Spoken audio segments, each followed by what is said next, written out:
महंगाई का फिर लगेगा करंट। तेल गैस की कीमतें बढ़ाने पर मंत्री समूह की बैठक में आज फैसला संभव। सचान की रहस्यमयी मौत की सीबीआई जांच की मांग हाईकोर्ट में फिलहाल चली। 18 को रेगुलर बेंच में सुनवाई। लखनऊ जेल से लापता जेलर का सुराग मिला। यूपी सरकार की सफाई, बिना बताए थे गायब, तभी किया सस्पेंड। विधायक शाहनवाज राणा को भारी पड़ी अपनी करीबियों की गुंडाई। मुजफ्फरनगर कांड के बाद डीएसपी से निलंबित। दिल्ली में दहेज दानवों का कहर, नवविवाहित को जिंदा जलाकर मारने का आरोप, पति गिरफ्तार। और पोरबंदर में आरटीआई एक्टिविस्ट पर जानलेवा हमला, बीजेपी के पूर्व मंत्री पर आरोप।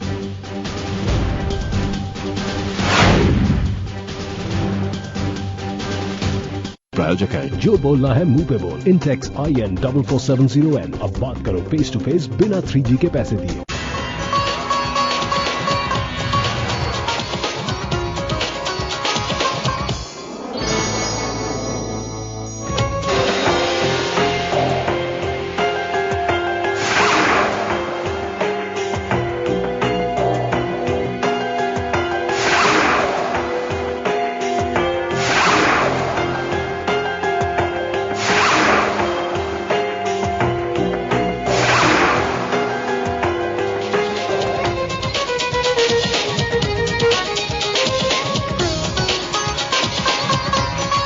नमस्कार, मैं हूं हिमानी नथानी। स्वागत है आप सभी का हमारे इस खास पेशकश आपका घर आपका वास्तु में, जिसमें हम बात करते हैं आपके घर के वास्तु दोष के बारे में कि कहीं आपके घर में वास्तु दोष तो नहीं है और आप इस वास्तु दोष को दूर कर सकते हैं बिना किसी तोड़फोड़ के। आचार्य जी, और आचार्य जी नहीं बल्कि अब तो मैंने प्रोफेसर की उपाधि भी दी है आचार्य जी को यहाँ पर। तो आचार्य जी हमारे साथ यहाँ पर है देश के जाने माने ज्योतिषाचार्य और वास्तु शास्त्री।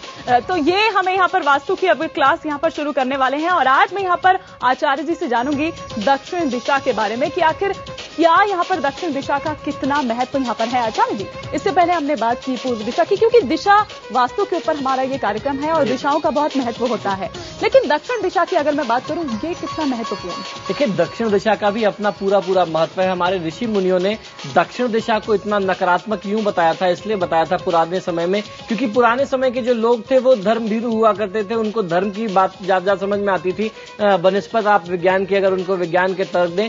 मेरे हिसाब से ऐसा है, जो विज्ञान का अभी तक जो समझ में आया तर्क ये कि दक्षिण दिशा में दक्षिणी ध्रुव होने से बहुत ज्यादा नकारात्मक ऊर्जा का प्रभाव होता है। इसलिए हमारे ऋषि मुनियों ने शास्त्रों में उसे यम की संज्ञा दी है कि आप उस तरफ बैठ करके ज्यादा कोई काम ना करें, उस दिशा की तरफ ना जाएं। जितना कम से कम आपका दक्षिण से एक्सपोजर होगा, आपका जीवन उतना सुखी हो सकता है। आपके जीवन में दक्षिण का दुष्प्रभाव वहीं उतना कम होगा। और कहीं ना कहीं अगर आप दक्षिण दिशा को सही तरीके से इस्तेमाल करते हैं तो आपके जीवन में सफलता का जो रेशियो है, जो सफलता का प्रतिशत है, निश्चित बढ़ सकता है। बिल्कुल। तो कैसे आप इसे रेशो जो है यहाँ पर हम बात कर रहे हैं आचार्य जी से, कैसे आप इसको बढ़ा सकते हैं ये हम जानेंगे। जो दर्शक हमारे साथ अभी अभी जुड़े हैं, आइए पहले उन्हें बता दें कि 2:02 पर क्या है आपके लिए खास।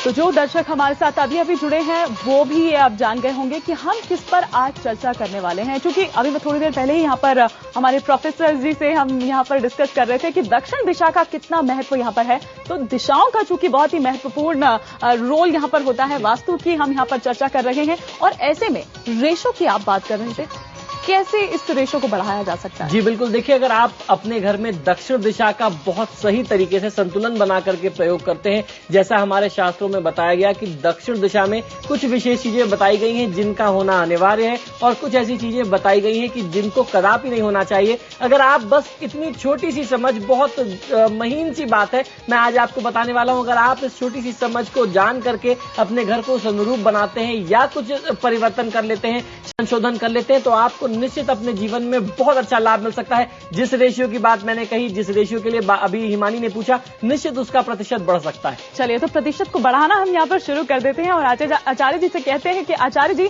अब बिना देर किए ये जो उपाय हैं, ये जो टिप्स हैं, आप हमारे दर्शकों को बताएं। जी हिमानी, सबसे पहले मैं आपको दक्षिण दिशा का पूरा परिचय बताना चाहूंगा। दक्षिण दिशा पर मूलतः मंगल देव का आधिपत्य है, उनके साथ ही इस स्थान पर यम तथा राहु केतु का भी प्रभाव है। जैसे मैंने बताया कि दक्षिण दिशा को यम का स्थान बोलते हैं, उसका कारण सीधा यह है कि ये जो भी स्थान है वो दक्षिणी ध्रुव से जुड़ा हुआ स्थान है, जिसकी वजह से हमारे शास्त्र में इसको राहु केतु और यम की संज्ञा दी गई है। और इस समय में आपको इनके दुष्प्रभाव बहुत ज्यादा मिल सकते हैं। ऐसे दुष्प्रभाव आपको तब मिलते हैं जब आप अपने घर में दक्षिण दिशा को बहुत ज्यादा खुला रखें। आपने उसको अगर बनाया नहीं है, ढंग से कंस्ट्रक्टेड नहीं है वो जगह आपके घर में हल्की है, जिस स्थान को भारी होना चाहिए।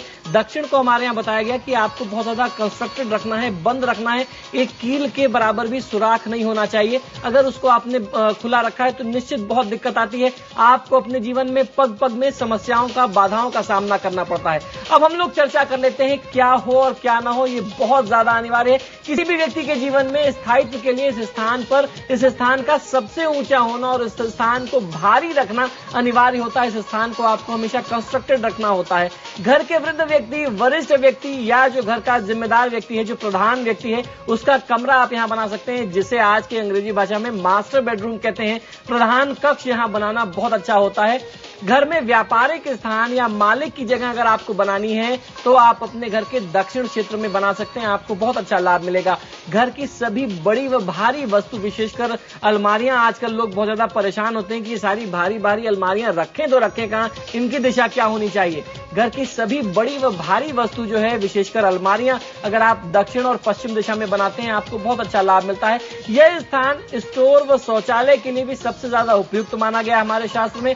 इस स्थान पे आप धन रखने का भी प्रयोग कर सकते हैं। ऐसी स्थिति में आप अपने घर के दक्षिण और पूर्व के कोने में अगर आप धन रखते हैं तो निश्चित उसमें बरकत बनी रहती है। बिल्कुल, तो ये काफी जो जितने भी उपाय हैं हमें आचार्य जी यहाँ पर बता रहे, बल्कि आचार्य जी मेरे भी कुछ जानकार हैं जो पूरा शिफ्ट करने लग गए अपने घर में कि इस दिशा में ये होना चाहिए, इस दिशा में ये होना चाहिए। मेरा अनुभव ये है कि वास्तु में सिर्फ तोड़फोड़ की आवश्यकता नहीं होती है। आप अगर सही चीजों को सही स्थान पर रख दें, छोटा सा परिवर्तन भी, संशोधन भी आपको बहुत बड़े परिणाम दे सकता है। बिल्कुल परिणाम दे सकते हैं और दे रहे हैं। यही कारण है कि चेंजेस यहाँ पर सबके सब करने पर लगे हुए हैं। मधु शर्मा हमारे साथ जुड़ गई हैं राजस्थान से। पहले इनका सवाल ले लेते हैं, उसके बाद आगे हम चर्चा करेंगे। मधु, आप अपना सवाल करें। जी पंडित जी प्रणाम। जी नमस्कार, बताइए मधु जी। जी कुछ दिन पूर्व आपने एक रेमेडी बताई थी कि दक्षिण में कंस्ट्रक्शन ना हो तो अपनी उपस्थिति कैसे दर्ज कराएं। जी, तो उसमें भी मेरा ये सवाल ये है कि हमारा जो ऑर्गेनिकल है वो तो है फर्स्ट फ्लोर पे। जी, अब सवा हाथ का गड्ढा कैसे वहाँ खोद सकते हैं। जी देखिए, ऐसी स्थिति में आपको करना यह है कि अगर आप दक्षिण में कंस्ट्रक्शन नहीं करा पा रहे हैं तो दक्षिण और पश्चिम का जो स्थान है उसको थोड़ा सा ऊंचा कर देना। आप वहां पे छोटा सा एक पिलर बनवा दीजिए जो आपके पूरे घर के कंस्ट्रक्टेड पार्ट से थोड़ा सा ऊंचा हो जाए, 2-4 इंच भी ऊंचा होगा, आपको बहुत अच्छा लाभ मिलेगा। चलिए, और मधु जी के सवाल के बाद अब सरोज बाला हमारे साथ जुड़ गई है हिस्सा से। सरोज जी, आप अपना सवाल करें। सर जी, मेरे घर में ना मैं बीमार बहुत रहती हूँ जी।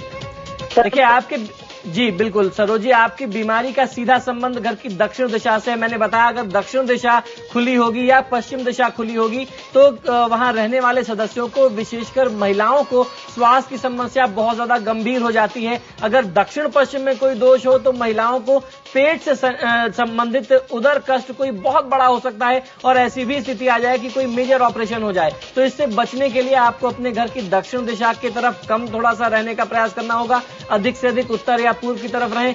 दक्षिण स्थान की तरफ जितनी भी खिड़कियां, दरवाजे हैं उनको बंद करके रखिए और अपने घर के दक्षिण की दीवार पे भगवान गणेश की एक फोटो लगा दीजिए। बहुत जल्दी बहुत अच्छा परिणाम आपके सामने आ जाएगा। चलिए, तो सरोज बालाजी को भी अपने सवाल का जवाब यहाँ पर मिल गया, लेकिन आचार्य जी से हमने दक्षिण दिशा के बारे में यहाँ पर बात कर रहे हैं, डूज एंड डोंट्स की बात कर रहे हैं और उससे क्या एडवांटेज आपको मिल सकता है, क्या डिसएडवांटेज यहाँ बात कर रहे हैं। आचार्य जी, क्या हो ये तो हमने बात कर दी, लेकिन क्या ना हो ये भी बहुत ज्यादा जरूरी है। जी बिल्कुल, तो क्या ना, मेरे हिसाब से क्या